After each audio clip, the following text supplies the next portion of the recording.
That's how long I planned to stay in Blackwood Forest. Just 3 quiet nights of camping, far away from people, phones, and noise. I had been stressed for months and I needed somewhere peaceful, somewhere silent where nothing could disturb me. Blackwood Forest in Oregon seemed perfect. It wasn't a popular place. There were no busy tourist trails, no crowded campsites, and almost no visitors. Just miles of dense forest filled with tall pine trees that blocked most of the sunlight. Exactly the kind of place I liked. Parked my car near the entrance of the forest and began hiking with my backpack. The deeper I walked, the quieter everything became.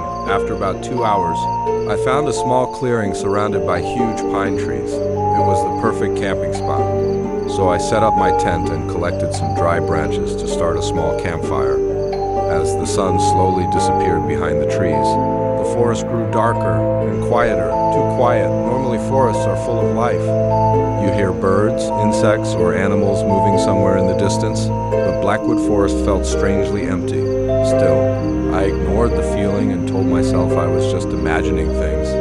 After eating some canned food, I sat beside the fire watching the flames dance in the darkness. Eventually, I went inside my tent and fell asleep. Everything seemed normal until 1:13. I woke up suddenly. At first, I didn't know why. Then I heard it. Footsteps. Slow. Heavy footsteps moving somewhere between the trees. Slow, heavy footsteps moving somewhere between the trees. Crunch, crunch. They were getting closer, closer, and then they stopped right outside my tent. For nearly a minute, there was complete silence. My heart was pounding so loudly I thought whatever was outside could hear it. Then the footsteps slowly walked away. I tried to convince myself it was just a deer, but deep down, I knew something wasn't right. The next morning, I tried to forget about the strange footsteps. I made some coffee and ate a small breakfast. Then I decided to explore deeper into the forest. After about an hour of walking, I noticed something strange between the trees. A wooden cabin. It looked extremely old. The roof was damaged. The windows were broken, and the door was hanging slightly open. Curiosity got the best of me, so I walked closer. When I stepped inside, the air felt cold and damp. Dust covered the floor and furniture. Broken chairs and old shelves were scattered around the room. It looked abandoned. But then I noticed something on the wall. Someone had scratched words into the wood. The message said, "Don't stay here after dark." I stared at the message for a few seconds, then I laughed nervously. It was probably just some old joke meant to scare hikers, but then I looked down at the floor and my stomach dropped. There were footprints in the dust, fresh footprints.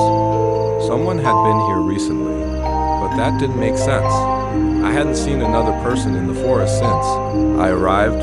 Suddenly the cabin didn't feel abandoned anymore. A strange feeling crept over me, like someone was watching me from somewhere nearby. I quickly stepped outside and looked around.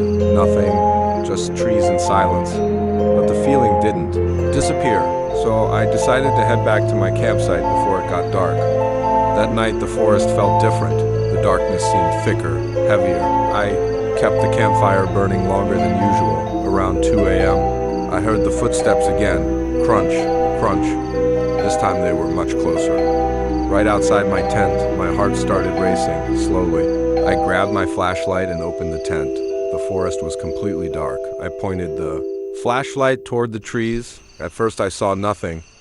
Then the beam of light landed on something, a tall figure, standing. Between the trees, it had to be at least 7 feet tall. Its arms were long and thin. Its body looked unnaturally skinny, and it wasn't moving. It was just standing there, watching me. For several seconds, neither of us moved. Then slowly, the figure stepped backward. 1 step, then another. It didn't run. It simply disappeared into the darkness, like it knew the forest better than I ever could. Quickly went back into my tent, and that night, I didn't sleep at all. As soon as the sun rose the next morning, I decided to leave. Something about Blackwood Forest wasn't right while packing my bag. I noticed something on the ground near my tent. Footprints. Huge footprints. Much bigger than a normal human. Foot, and they circled around my tent. Footprints. Huge footprints. Much bigger than a normal human foot. And they circled around my tent again and again and again, whatever had been there last. night had walked around my tent for hours, watching me. Waiting, I packed everything as fast as I could and started hiking back toward the road. For about 20 minutes, everything was quiet. Then I heard it again. Footsteps behind me, crunch, crunch. I slowly turned around and my blood froze. The same tall figure was standing between the trees again, but this time it was closer, much closer. I didn't wait another second. I ran. Branches scratched my arms as I pushed through the forest. Hours later, I finally reached the road. When I got home, I started researching Blackwood Forest. And what I discovered was terrifying. Over the past 30 years, several campers had disappeared in that exact area. Some survivors reported seeing a tall shadow figure watching them from the trees. No one knows what it is, and no one has ever caught it. But sometimes I still think about that trip, and one thought always comes back to me. What if the creature in that forest wasn't trying to scare me? What if it was deciding whether I was worth taking, and maybe the only reason I survived is because it chose someone else? After that terrifying night, I thought I was done with the forest.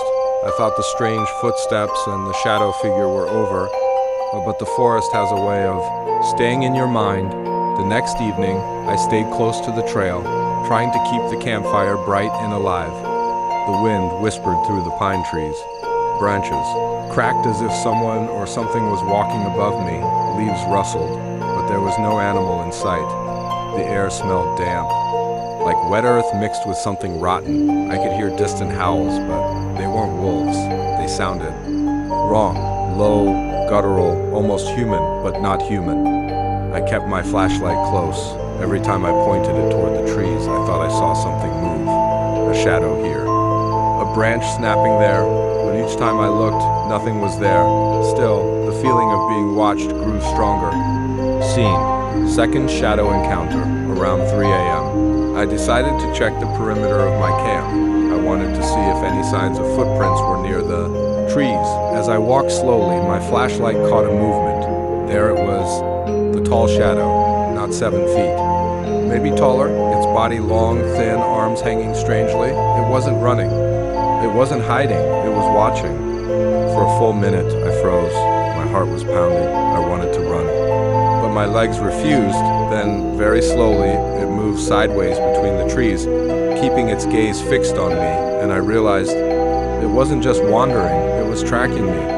I remembered the cabin from the day before. Something told me I should stay away, but curiosity terrible.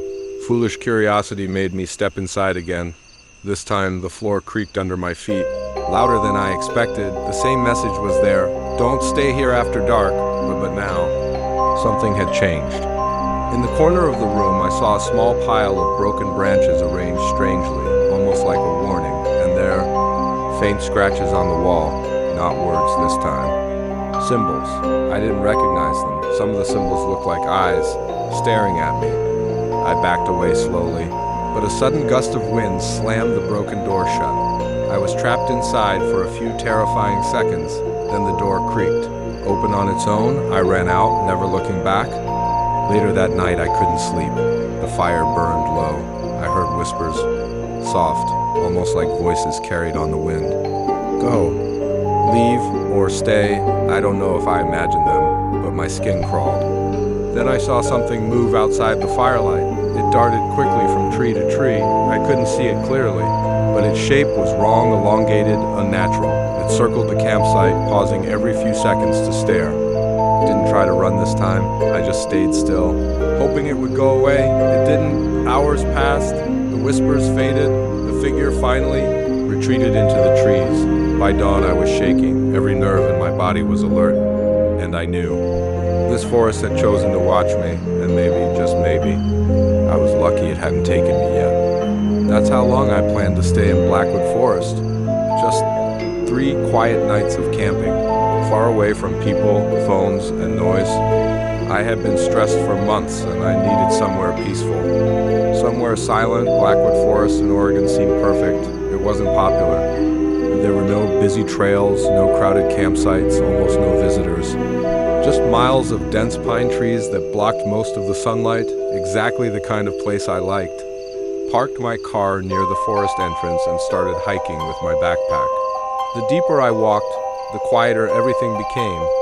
After about 2 hours, I found a small clearing surrounded by huge pine trees. It looked perfect. I set up my tent, collected dry wood, and started a small campfire. As the sun disappeared, the forest grew darker and quieter, too quiet. Normally forests are full of life. Birds, insects, animals moving somewhere in the distance. But here, nothing.